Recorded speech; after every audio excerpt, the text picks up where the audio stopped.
তারপর একদিন আর কোনো অভিযোগ থাকে না। খুব করে চাইতে থাকা জিনিসগুলোর প্রতি অনীহা কাজ করে। মনে হয় জীবন তো কেটেই যাচ্ছে, পাওয়া না পাওয়ায় আর কি বা আসে যায়।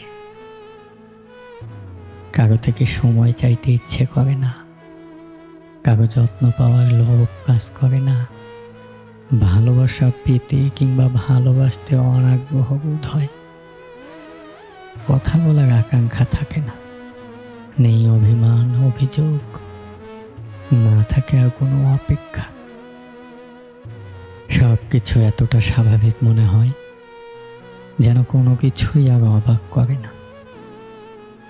কারো ছেড়ে যাওয়া, থেকে যাওয়া, হারিয়ে যাওয়া এসবই খারাপও লাগে না। যেন জীবনে আশ্চর্য হওয়ার মতো আর কিছুই নেই। নির্দিষ্ট একটা সময়ের পর হয়তো আমরা সবাই পাওয়া না পাওয়ার হিসেবগুলো থেকে বেরিয়ে আসি।